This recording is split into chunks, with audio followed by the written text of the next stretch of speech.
Hello guys, once again welcome back to my channel, and this is your small content creator, Joaquin Vlogs. At guys, minsan pa tayong pumunta po dito sa Eco Park ng San Juan Nepomuceno para po sa atin pong sangkap ng atin pong lulutuin na manok guys. Magluluto po tayo ng tinolang subnao para po meron po tayong masarap at maayos na pananghalian.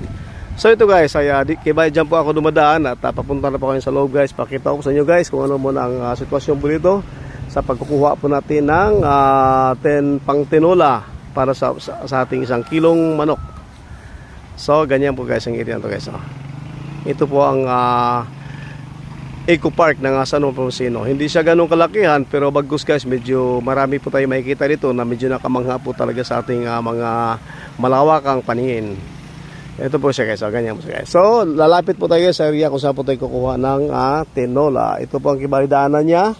Medyo pababa po, so ingat-ingat po tayo. Alright, so ito guys, papakita po sa guys yung mga puno po ng mga papaya dito.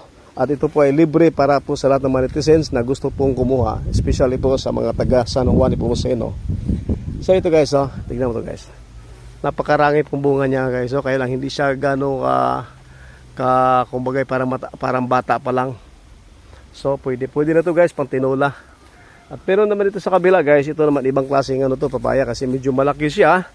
Pero okay din lang. Ang problema nga lang, medyo may kataasan po at wala po tayong panungkit. So marami pa naman doon guys, merong malaki, meron din mababa. So ito sa aking harapan mismo, ganyan lang po siya guys, medyo langanin po siya ng konti. At siguro, yun na po siguro dalawa natin na ispatan guys, banda po doon. Yun, so at dahil medyo matalahib po, ingat-ingat po tayo. Baka meron po tayong mapakan na hindi po kanais-nais. So, dito po tayo dumaan guys. So, banda dito nga po. Alright. Ingat-ingat lang para sa libreng sangkap. Ito guys, ito po ang aking nagustuhan guys. Dalawa ay kibali, dalawa lang po ito guys. Pero dahil 1 kilo na po kasi ang ating manok, sa laga po ng 220, so pwede na po to. So kunin ko na po guys. Hop. Ay, okay. One more. Kunin ko pa ng isa guys. Dahil meron lang kasing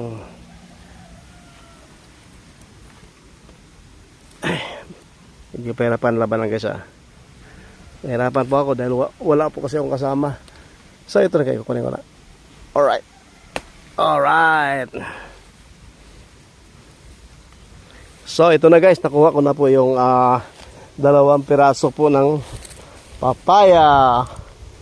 So pwede na po ito para yung iba naman guys ay makakuha naman kung sakasakaling sila din po ay gusto po magtipid at makapunta po dito sa Eco Park po ng San Juan Nepomuceno. So bitawan natin ito sandali guys at kukuha tayo uli ng malunggay dahil may libre pa naman din po kasing malunggay dito guys. Halos dito guys, mga pansangkap na sa pang-ulam natin na pang-ordinaryo lang, pwede po tayo makuha. By the way, maraming pong malunggay dito guys. So kumbaga tayo na lang kibalimbalang mamimili kung saan po tayo kukuha o kung saan po tayo komportable. Siyempre, ay yung mababa po ang kukunin po natin para hindi po tayo mahirapan. Banda po dito po siguro. Dito, papasok po tayo ng konti. Alright. So ito guys, dami guys, malunggay. Ito na lang siguro, pati dito Iwasan lang po natin na mababali kasi para makapag-produce po siya ng marami pa pong dahon. So guys, medyo ng konti guys. Pasensya na po guys kung medyo malikot po yung ating camera. Dala nga po ng nag-iisa lang po kasi tayo. Alright, ito, kuha na po tayo guys. Siguro mga 3 piraso, 4 na piraso pwede na siya. Alright. Isa pa. Good morning. Good morning to everyone. Sinsya na guys, medyo malikot po yung camera guys. So ito na, nakakuha na tayo. Nakuha na po tayo ng ilang pares po na malunggay guys. So ito guys, alright. So, kompleto na po ang ating uulamin po as of for today. At uwi na po tayo para po maisalang na po natin ang ating manok na tinola. Itong papaya ko guys, ang ganda oh. Dala nga po talaga sa mahirap po kayo, mataas ang bilhin guys, kailangan kung tipid po tayo. Dahil sa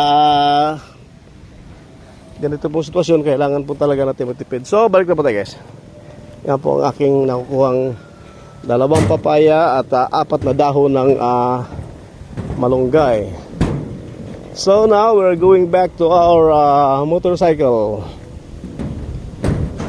At ipakita ko din po sa guys kung magkano po nabili ko ng manok. Sa halaga po na 220. 1 kilo lang po yun guys. So ito na. Ito na po sila. Oh, siyan. Wala eh. Wala tayong pambili siyan.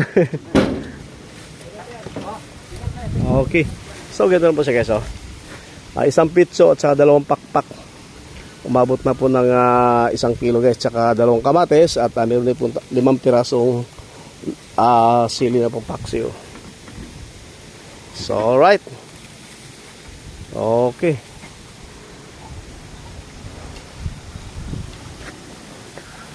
At akibali dyan po tayo nanggaling kayo na guys. Mga mom and sir dyan po tayo nanggaling. At yan dito na po ay papunta po ng highway. Yan po. Kung saan po tayo ay lagi-lagi po naglo-live stream sa banda po riyan. At kung dito naman sa kabila, ito na po ay papuntang San Juan Hipocino. So until here, at maraming salamat po na nanonood ng aking video.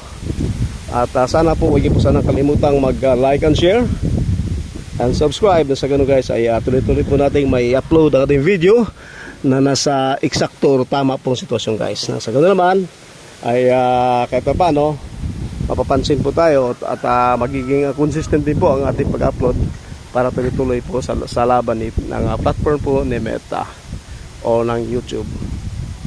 Okay, hanggang dito lang ang inyong lingkod, ang isang small content creator.